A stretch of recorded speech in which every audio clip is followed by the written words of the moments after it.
হরে কৃষ্ণ। সুধী ভক্ত সজ্জন, তো আপনারা জানেন আগামী অপরা একাদশী কখন, সেটা একটা সন্দেহর বিষয়। সকলের মধ্যে একটা সন্দেহ রয়েছে। পঞ্জিকাতে আছে 2 তারিখ, আবার কিছু জায়গায় আছে 3 তারিখ।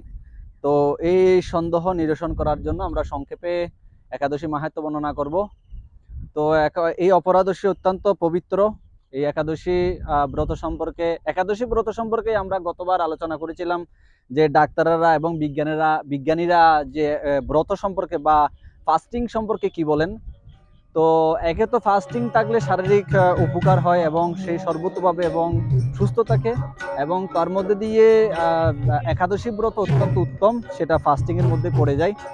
তো আগামী অপরা একাদশী 2 জুন নাকি 3 জুন, তো আজকে আমরা শ্রবণ করব।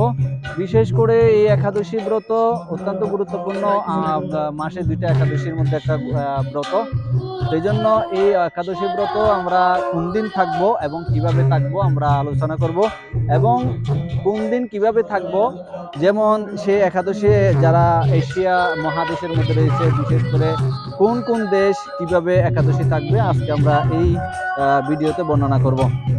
তো যারা এশিয়া মহাদেশের মধ্যে রয়েছে, ভারত, বাংলাদেশ, নেপাল, ভুটান, শ্রীলঙ্কা, মালদ্বীপ এবং Myanmar, Pakistan, Malaysia, Singapore, Indonesia, Brunei, Thailand, Cambodia এবং ভিয়েতনাম, ফিলিপাইন, তাইওয়ান, চীন, জাপান, দক্ষিণ Korea, Mongolia, Hong Kong, Australia, New Zealand এবং ফিনল্যান্ড, রাশিয়া এবং আরও কয়েকটা এই দেশের মধ্যে আমরা সেই হচ্ছে 3 জুন 3 জুন আমরা এই ব্রত পালন করব। 3 জুন আমরা এই ব্রত পালন করব।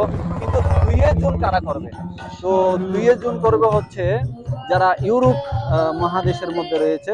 ইউরোপ মহাদেশের মধ্যে যারা রয়েছে, বিশেষ করে দুবাই, আরব আমিরাত এবং সৌদি আরব, বাহরাইন, কুয়েত এবং কাতার, ওমান সহ সম্পূর্ণ মধ্যপ্রাচ্য, লন্ডন সহ এবং ফ্রান্স, ইতালি সহ সম্পূর্ণ ইউরোপের, ফিনল্যান্ড ব্যতীত আফ্রিকা, আমেরিকা, কানাডা, ব্রাজিল সহ উত্তর আমেরিকা, দক্ষিণ আমেরিকা সহ সকল দেশে তারা 2 মে একাদশী ব্রত পালন করবে।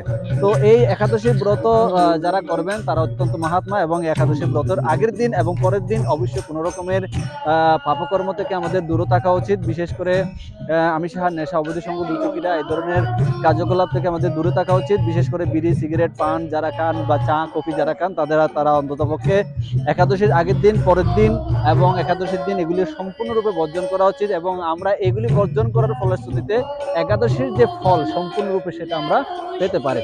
এবং আরো বর্ণনা করা হচ্ছে, যদি একাদশীর এই ব্রত আমরা পালন করি, তাহলে একাদশীর দিন আমরা একাদশী ব্রত পালন করার ফলে আমাদের যে পিতৃ হত্যা থেকে আমরা মুক্ত থাকতে পারবো, এবং পঞ্চ রবি শস্য বর্জন করে, এবং সেদিন কোনো রকমের পঞ্চ রবি শস্য গ্রহণ করা যাবে না।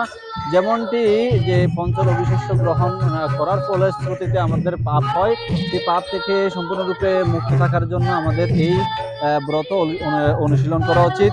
এবং বিশেষ করে একাদশী ব্রতের দিন হরিনাম জপ এবং গীতা অধ্যয়ন, শ্রীমদ ভাগবত গীতা, ভগবত গীতা অধ্যয়ন করা উচিত। এবং সেদিন সাধুসঙ্গ, মন্দির দমন, এই সঙ্গগুলি আমাদের করা উচিত।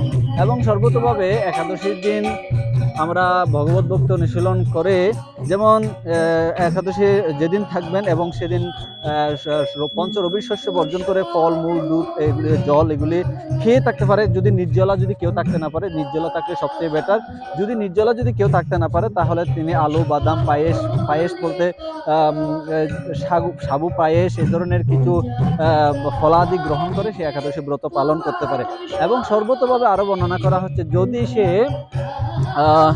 একাদশী পালন করে, যেমন বর্তমান ফলের সিজন রয়েছে, আম, লিচু, এই ধরনের ফলাদি গ্রহণ করে সে একাদশী ব্রত পালন করতে পারে।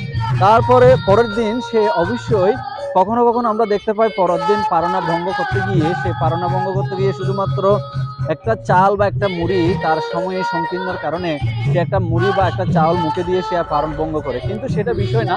বিষয় হচ্ছে ভগবত প্রদত্ত ভগবানকে সেদিন তাকে পঞ্চ রবি শস্য বর্জন করে অন্যান্য ফলাদি তাকে কি করতে হবে? গ্রহণ করতে হবে। যেমন পঞ্চ রবি শস্য ভগবানকে অফার করে তাকে সেদিন গ্রহণ করতে হবে। তো এরকম ভগবানকে গ্রহণ করার ফলে যে ভগবানকে প্রদান করার পরে আমাদের নিজেদের গ্রহণ করতে হবে। এবং সেদিন আপনি পঞ্চ রবি শস্য ভগবানকে নিবেদন করবেন, নিবেদন করে 4:49 থেকে এবং 9:19 পর্যন্ত পারণের টাইম রয়েছে। এর মধ্যে দিয়ে আমাদের পারণ সম্পূর্ণ করতে হবে। তো এইভাবে আমাদের একাদশী ব্রত আমাদের পালন করতে হবে। এতে কি হবে, আমাদের পারমাত্মিক এবং শারীরিক মানসিক সব দিকে কল্যাণকর হবে। তো এইভাবে একাদশী ব্রত মাহাত্ম্য আমরা প্রতিনিয়ত শ্রবণ করব এবং সর্বতোভাবে আমাদের এই ভিডিও দেখার জন্য এবং সবাইকে শেয়ার করার জন্য